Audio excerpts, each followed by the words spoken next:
Buenos días y bienvenidos a lagranjahumana.com. Aquí estamos otra vez con todos vosotros. Como sabéis, estamos intentando hacer de lagranjahumana.com un Facebook, evidentemente sin que esté detrás la CIA, como ocurre quizás con el Facebook que todos utilizáis. Es por ello que JL no tiene Facebook, no tiene Twitter. Tal vez con el tiempo podamos tener nuestro Facebook funcionando, en el cual, bueno, pues no exista esa posible o presunta intervención de los poderes del aparato para controlar esas bases de datos y hacer perfiles sociológicos de todos nosotros, nuestros gustos, qué es lo que hacemos, cómo estamos, de dónde venimos, bla, bla, bla, bla. Vamos a dejar este tema. Vamos a hablar de México. México. Sí. Muchos de vosotros me habéis pedido hablar de México. Al parecer en México ha habido un pucherazo. Al parecer en México ha habido un fraude electoral descarado. Eso es lo que quiere decir pucherazo. Pucherazo es que alguien ha utilizado mucho dinero, ha utilizado estrategias sucias, ha utilizado lo peor de lo peor que hay dentro del ser humano para hacerse con el control del país. Presuntamente. Y digo presuntamente porque no he tenido ocasión de estar en México y ver desde la calle, in situ, qué es lo que ha ocurrido. Lo cierto es que he tenido ocasión de ver vídeos, he tenido ocasión de ver testimonios, documentos y muchas cosas que me hacen pensar que efectivamente algo hay. Me habéis enviado muchos correos, todo en base al anterior vídeo en el cual hacía una breve referencia. Si tú vives en España, pues este vídeo te interesa. Escucha, porque estas cosas, estos modelos, se exportan. Y tal vez esto ha ocurrido en España o en otros sitios. Lo cierto es que el modelo de fraude electoral es más viejo que la propia democracia. Siempre lo ha habido. El día que nació la democracia, al día siguiente ya hubo fraude electoral. Pero vamos a hablar de esos correos que he recibido y esas informaciones que he tenido.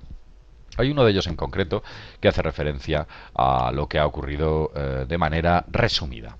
Voy a intentar resumíroslo o leeroslo, leer la parte más escabrosa. Sí, vamos a utilizar este término. Y es un correo que me ha enviado E. Voy a mantener el anonimato de esta persona. Se lo merece, y más en un país como ese. Dice lo siguiente.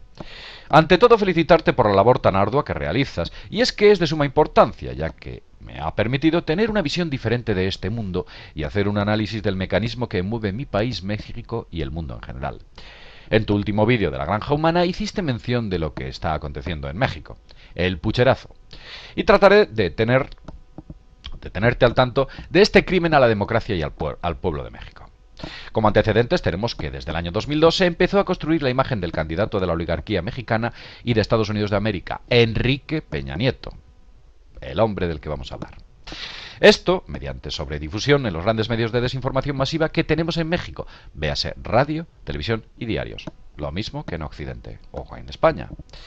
En México son dos empresas las que tienen el control de la televisión abierta de largo alcance en todo el país. Este duopolio televisivo no solo participa en el negocio de la televisión, sino que mediante la corrupción se ha hecho con toda clase de servicios de telecomunicaciones y se ha encargado de educar con telebasura a las personas que no tienen acceso al medio libre como es Internet, llevando a cabo perfectamente los postulados del control mediático de Noam Chomsky. Para aquellos que no sepan lo que es o lo que son los postulados mediáticos de Noam Chomsky, aquí hay un vídeo donde hablamos sobre esos postulados. Os interesará verlo y veréis cómo esos modelos se repiten literalmente en todo el mundo y en España en estos momentos de manera más evidente. Pero continúo. Enrique Peña Nieto, en el año 2010, contrae nupcias con una actriz famosa de una importante cadena del aparato. Esto es para reforzar la aceptación y popularidad de este tipo ante la población desinformada. Como gobernador del Estado de México, desvió millones de pesos del pueblo para crear su campaña, entregar despensas a comunidades de pobres para comprar el voto a su favor y estuvo marcado por ser un gobierno corrupto, fascista, autoritario y antidemocrático. Esto no importó, ya que a finales del año 2011, se postuló como candidato a la presidencia de México. Es normal que le elijan como candidato. Yo he tenido ocasión de ver algunas fotografías y algunos clips de este tipo y lo importante es la imagen. Tiene una imagen muy adecuada, un tipo guapo, una forma de hablar seria, una mirada que parece que convence. Bla, bla, bla, bla. Ya sabéis cómo funcionan estas cosas. Bien, esto no importó, porque a finales del 2011 se postuló como candidato a la presidencia de México, apoyado por las 39 familias que conforman la economía de México, y de la cual está encabezada por el hombre más rico del mundo, en un país con 60 millones de pobres, así como el apoyo total de la oligarquía sionista norteamericana que busca hacerse con el petróleo mexicano. En mayo de ese año, este personaje hizo un mitin político en la Universidad Iberoamericana. Esta institución jesuita es privada y es una de las más reconocidas en el país. Durante el mitin se le cuestionó por su gobierno y por ser el candidato de la oligarquía. Fue prácticamente expulsado de la institución por centenares de estudiantes. A partir de aquellos acontecimientos nació un grupo denominado Yo Soy 132. Yo Soy 132. Acordaos. Conformado en sus inicios por estudiantes de la universidad, a los que más tarde se anexionarían estudiantes de la mayoría de universidades mexicanas. Este grupo tomó fuerza al empezar a organizarse y movilizarse contra los medios televisivos por su clara parcialidad hacia Enrique Peña Nieto y su rechazo a este candidato por ser una imposición de la oligarquía. El 1 de julio se llevó a cabo una simulación de elecciones presidenciales en México. Antes y durante el proceso se dio la compra de votos, millones de votos. Para favorecer a este candidato, el voto se compró entre 100 y 500 pesos, algo así como entre 5 y 28 euros. Y a los funcionarios de casillas, los ciudadanos encargados del proceso electoral, se les pagó aproximadamente 112 euros para que el conteo favoreciese a Enrique Peña Nieto. Por si esto fuera poco, se compró el voto con miles de tarjetas prepago con saldos de 80 euros para la compra de productos en supermercados específicos. Y no voy a decir el nombre de la cadena, no se lo merece. Estas tiendas también utilizan para llevar a cabo el lavado de dinero del narcotráfico y grupos del narcotráfico tales como el cartel de Sinaloa o el cartel del Golfo, controlando y financiando el voto de este personaje perteneciente al Partido Revolucionario Institucional PRI. Los gobernadores de los diferentes estados pertenecientes al PRI desviaron recursos públicos para la campaña presidencial de Enrique Peña Nieto y se encargaron de vigilar a la gente para que votara a favor de este candidato. Escuchad esto. Se utilizaron niños para vigilar que los adultos votaran a favor de Enrique Peña Nieto. Por si fuera poco, la compra de millones de votos, la institución encargada del proceso electoral, el IFE, modificó el cómputo de las votaciones para favorecer al candidato de la oligarquía. En resumidas cuentas, modifican el voto comprando a los votantes, modifican el voto comprando a los que hacen el cómputo local, modifican el voto comprando a los que hacen el cómputo global. Continúo. Modificó el cómputo de las votaciones para favorecer al candidato de la oligarquía y en resumen, la elección fue un fraude y una burla para los mexicanos. Todo lo que escribo está documentado y verificado. Lo cierto es que yo he tenido acceso a esos documentos. No puedo verificar si son ciertos o no, pero francamente, me dan bastante verosimilitud. Y ahora continúo. ¿Cómo estamos actuando los mexicanos? Antes del proceso electoral y en estas fechas nos entramos manifestando en la mayoría de las ciudades mexicanas, miles de personas que repudiamos la imposición de este títere de la oligarquía, porque conocemos las consecuencias, sobre todo para esos jóvenes y estudiantes. Nos hemos organizado por las redes sociales, ya que ningún medio mexicano nos menciona ni siquiera las movilizaciones que efectuamos. En las universidades estamos creando asambleas de organizaciones para recurrir a instancias legales que invaliden la elección que se ha efectuado, que posiblemente o presuntamente ha sido un gran fraude. Continúo. Estamos informando al pueblo de México de estos acontecimientos y sobre todo estamos conformando un movimiento incluyente a las comunidades indígenas, obreras, clases bajas, medias, altas, para hacer frente a este fraude e imposición de los grupos de poder. El candidato, en realidad, que tuvo la mayoría absoluta, o la mayoría de los votos, fue Andrés Manuel López Obrador, líder de las izquierdas mexicanas que apuesta por hacer frente al sistema neoliberal, a la corrupción de la clase política y de sus exorbitantes salarios, y hacer frente a toda la injerencia de Estados Unidos de América en México, así como proteger el petróleo y sobre todo establecer relaciones económicas con Mercosur, así como establecer en México condiciones de igualdad en desarrollo para las comunidades en pobreza. Estamos en la lucha pacífica, aunque dice que algunos grupos guerrilleros indígenas, ya cansados de tanta marginación, pobreza, injusticia y genocidio, están ya listos para actuar por vía armada contra esta imposición. Espero poder haberte informado adecuadamente. Datos que explican el mecanismo de México. En México hay más de 70.000 ejecutados por la guerra impuesta contra Estados Unidos de América por el narcotráfico, mediante el Tratado de Mérida, que en realidad es una guerra del miedo, algo similar al 9-11, para que Estados Unidos intervenga militarmente en México y se pueda hacer con nuestro petróleo. Bueno, eso lo han hecho siempre. Fijaos que a finales del siglo XIX Estados Unidos destruyó uno de sus buques de guerra en La Habana, Cuba, para justificar una guerra contra España y tomar así el control de la isla, como así hizo. Posteriormente se demostró que esa destrucción del barco no fue ejecutada por los españoles, sino que fue una explosión interior debido a que las costuras del casco estaban abiertas hacia afuera, cosa que demuestra que se colocaron cargas en, digamos, que el buque para que deflagrase y al hundirse justificar esa intervención militar. Chascarrillo aparte, continuó. México es uno de los países más corruptos del mundo. México es uno de los países con menor aprovechamiento académico de Latinoamérica. México es uno de los países con más reservas petrolíferas. México está al lado de los Estados Unidos de América. Menudo hermanito. En México, un senador gana mensualmente 16.000 euros, sin contar prestaciones. Suponemos que trabajará arduo y duro para poder ganar ese salario. Estará todo el día trabajando, desde la mañana hasta la noche.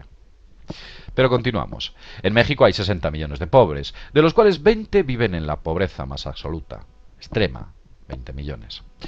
En México el salario mínimo es de 3 euros al día. En México la Iglesia Católica, los medios de comunicación, la oligarquía, las clases políticas de derechas son engranajes de un solo mecanismo. En México, en 1995, se dio un rescate bancario llamado Fobaproa, semejante al que ustedes, hermanos españoles, están padeciendo y por el cual la vida de México se ha venido deteriorando.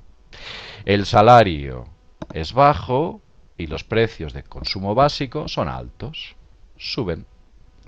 Atentamente, E.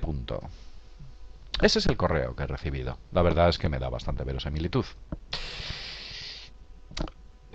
Hay mucha distancia entre España y México.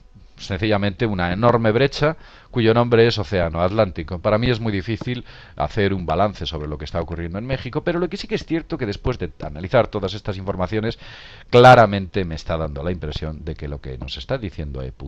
se ajusta mucho a la realidad. Por consiguiente, el pucherazo parece ser evidente. Yo no conozco al señor Enrique Peña Nieto, he tenido ocasión de ver alguno de sus spots publicitarios, un tipo guapo, serio, bien peinado, una buena planta, un aspecto agradable, una voz que impone y una mirada fija y determinada. Sí, es una especie de... esos spots que he visto, era como que estuviera vendiendo detergente o como que estuviera vendiéndonos algún producto en el que quizás en él ni siquiera creía. Pero ese es un punto de vista personal. Vamos a dejar los puntos de vista personales. Vamos a pensar que el señor Enrique Peña Nieto es un hombre honesto, un buen hombre, un modelo a seguir. Vamos a pensar todas estas cosas. Porque si no pensáramos en ello, podríamos pensar que lo que nos está diciendo E. es cierto. ¿Verdad, señor Enrique? ¿O es cierto, señor Enrique? ¿Ha cometido usted fraude electoral? ¿Ha utilizado todas esas sucias estrategias para hacerse con el control? ¿Es usted un sicario de poderes que van mucho más allá de usted mismo o del propio PRI? ¿Dónde acaba el poder? ¿Dónde acaba esa cima? ¿Quién alimenta esto? ¿Realmente es así? ¿Esto es lo que ha sucedido? ¿Un pucherazo? ¿Está usted al tanto? ¿Sabe usted que es presidente de un país de manera fraudulenta? ¿Es conocedor de ese hecho? ¿Algo dentro de usted se lo dice? ¿Se cree que es el presidente de México? ¿O piensa que lo es? ¿O lo siente? ¿O siente que no es nada de esto? ¿O siente que usted está en manos de poderes que están muy por encima de usted? ¿O siente que usted se ha vendido a la más oscura y tenebrosa oligarquía? ¿O siente que usted se ha vendido al mal más absoluto? Y cuando digo el mal más absoluto me refiero al mal más tenebroso, oscuro y desagradable que pueda existir. Es un mal que le pedirá un alto precio, señor Enrique. Un alto precio que tendrá usted que pagar. Y ese precio va a pasar por sus ciudadanos mexicanos. Si todo esto fuera cierto, esto que nos cuenta E. el precio que tendría que pagar sería muy alto, créame, porque ellos se lo van a hacer pagar. No lo sé, señor Enrique Peña Nieto. Pero le diré algo. Está en una oportunidad histórica para demostrar que todo el mundo se ha equivocado, que es usted un buen hombre y que hará todo lo posible para mejorar la calidad de vida de sus ciudadanos. Si no lo hace así, como decía San Marcos, por sus actos los conoceréis. Por sus hechos los conoceréis. Creo que en realidad fue Lucas. Lo cierto es que esos hechos van a hablar por usted. Y en muy pocos meses sabremos si ese pucherazo es cierto o no. En muy pocos meses sabremos si esas campañas y esos spots publicitarios en los cuales usted salía vendiendo ese producto en el cual parece querer, bueno, pues es cierto o no. Tiene una oportunidad única de dar un golpe de timón a México. Tiene una oportunidad única de hacer historia. ¿O quiere ser uno más de lo mismo? ¿Eh? Señor Enrique, ¿es usted un hombre valiente? ¿Es usted un hombre cobarde? ¿Contra qué poderes juega? ¿Con qué poderes juega? ¿Quién está detrás de usted? ¿Es usted el único que está detrás de usted o hay algo más? Son muchas preguntas, ¿verdad, señor Enrique? Bien, por sus actos los conoceréis. Vamos a ver cuáles son sus actos, señor Enrique. En breve descubriremos si ese pucherazo es real o no es real. Porque si es real, sencillamente todo lo que ha prometido será mentira. Y se verá y se demostrará. Bien, démosle tiempo al tiempo. Vamos a esperar, aunque fijaos lo que os digo, y esto es una opinión personal, me da la impresión de que el señor Enrique, si me está oyendo, tal vez esté viendo este vídeo, sí, está viendo este vídeo. El señor Enrique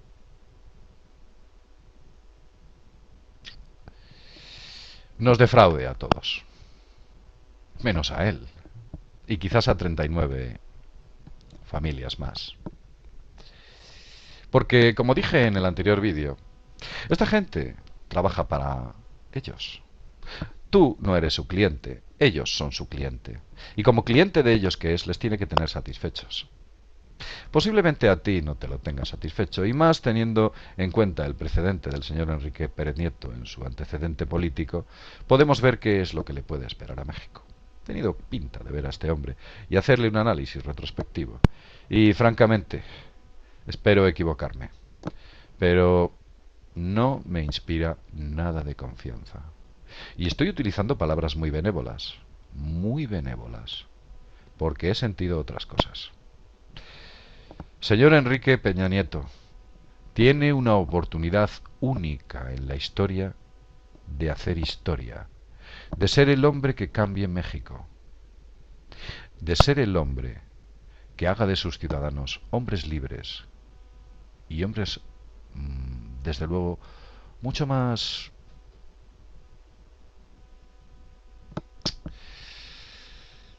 Señor Enrique Peña Nieto, vamos a ver lo que es usted capaz de hacer. Sin más, desde lagranjahumana.com, nos vemos en el próximo videoprograma. Hasta pronto.